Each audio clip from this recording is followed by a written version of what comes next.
السلام علیکم ڈاکٹر صاحب، میرا نام شاہد ہے اور میں ایک ادارے میں کیشیئر ہوں اور قرآن پاک کا بھی ایک چھوٹا سا طالب علم ہوں۔ میرا سوال یہ ہے کہ آج کل ہمارے ہاں اہل سنت کی ایک جماعت لوگوں کو اللہ کے راستے میں بلانے کے لیے مسجدوں میں اور بازاروں وغیرہ میں دین کی دعوت کے کام میں مشغول ہے، لیکن ایک عجیب سی بات جو میرے علم میں بھی اور کچھ دوسرے افراد کے علم میں بھی مطلب کہ یہ ہے، اور وہ یہ اعتراض کرنے میں آئی ہے کہ اگرچہ وہ امر بالمعروف اور نہی عن المنکر کے زمرے میں کسی درجہ میں بھی کوشاں ہیں، مگر ان کا طریقہ کار جو ہے وہ سنت کے مطابق نہیں ہے۔ ہر نماز خصوصاً عصر کے بعد ان کی اپنی ایک کسی عالم دین کی ایک کتاب ہے، احادیث کی مستعار لی ہوئی کتاب ہے، اور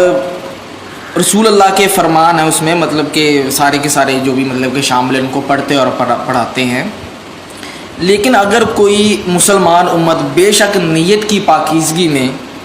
انتہا درجے کی بلندی پر بھی کیوں نہ ہو،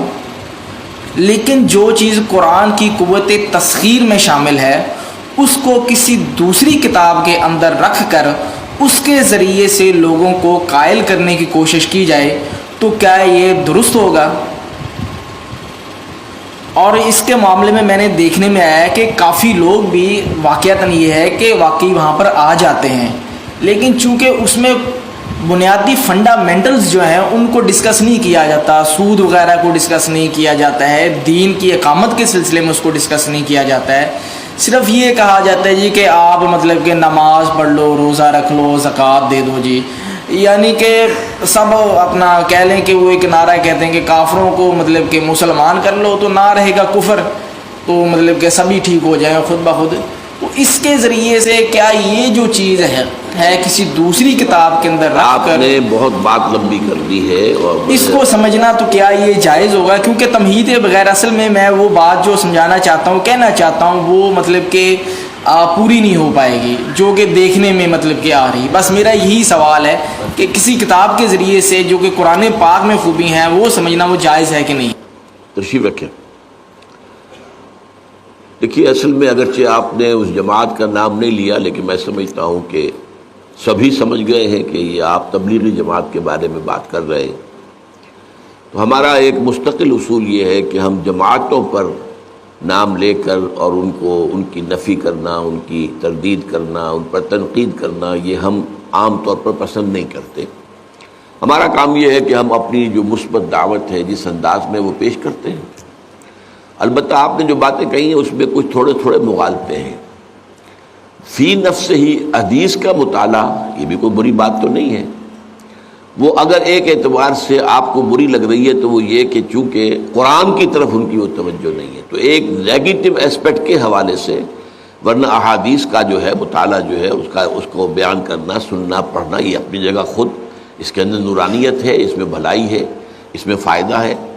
البتہ یہ ضرور ہے کہ اس کتاب میں ضعیف حدیثیں بھی بہت لے لی گئی ہیں، یہاں تک کہ موضوع احادیث بھی ہے۔ یہ اصل میں یہ کہ نیکی کی ترغیب دینے کے لیے کسی زمانے میں لوگوں نے جھوٹی حدیثیں بھی گڑھی تھیں، محدثین نے اس کی پورا تجزیہ کیا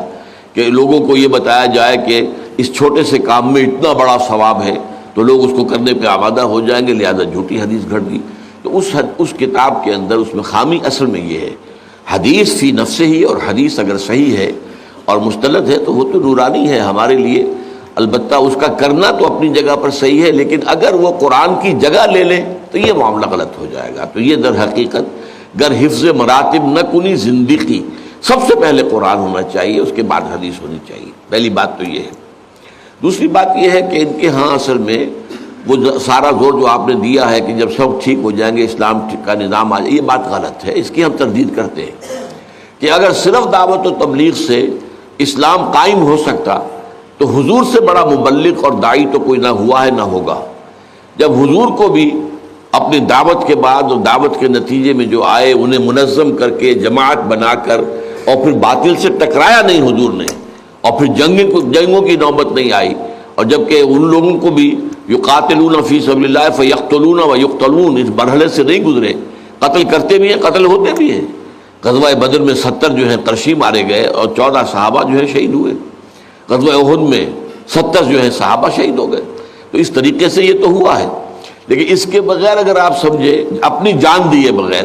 کہ آپ اسلام دنیا میں نافذ کر دیں گے تو وہ انہونی بات ہے، وہ بھی گویا کہ ایک اعتبار سے سیرت النبی کا صحیح مطالعہ نہیں ہے، اور اس سے در حقیقت اور اس میں بھی یہ ہے کہ وہ نہی عن المنکر کی بات نہیں کرتے ہیں، بلکہ صرف جو ہے فضائل کے حوالے سے، اس کتاب کا نام بھی یہی ہے فضائل، تو فضائل کے حوالے سے نیکی کی تلقین تو کرتے ہیں، لیکن ہم یہ کہتے ہیں کہ ٹھیک ہے اگر کسی کی تلقین سے ایک بے نمازی نمازی بن جائے، روزہ نہ رکھنے والا روزہ رکھنے لگے، داڑھی شیو کرنے والا داڑھی تو اچھی بات ہے، بری بات تو نہیں ہے،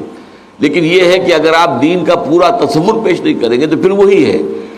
اس منفی پہلو کی وجہ سے اس کے اندر کمی واقع ہو رہی ہے، ورنہ فی نفس ہی نیکی کی تلقین، بھلائی کی تلقین، اگرچہ اس کے اندر معاملات کو بھی لانا چاہیے جو وہ نہیں لاتے، پھر سیاسیات کو لانا چاہیے، نظام کو لانا چاہیے، سب سے بڑی بدی جو ہے وہ نظام باطل ہے، نظام کفر ہے،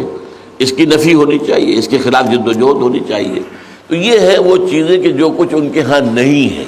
اس کی وجہ سے جو کچھ وہ کر رہے ہیں وہ میرے نزدیک محدود سا ہو کر رہ گیا ہے، لیکن یہ کہ بہرحال پھر بھی کسی نہ کسی درجے میں فائدے سے خالی نہیں ہے۔ اب جو لوگ فرض کیجئے کہ ٹیلی ویژن پر بیٹھے رہے اور گھنٹوں لگا دیں، اب وہ اگر مسجدوں میں بیٹھتے ہیں اور وہاں پر جا کر جو ہے جو ذکر کرتے ہیں یا کچھ اور کرتے ہیں، رات کو مسجد میں سوتے ہیں اور صبح کو جو ہے تہجد کے وقت سب جاگتے ہیں، تہجد پڑھتے ہیں، تو یہ کام بہرحال نیکی کے ہیں، اچھے ہیں، تو ہم ان کی اس طریقے سے مطلق جو ہے مخالفت اور تنقید نہیں کرتے۔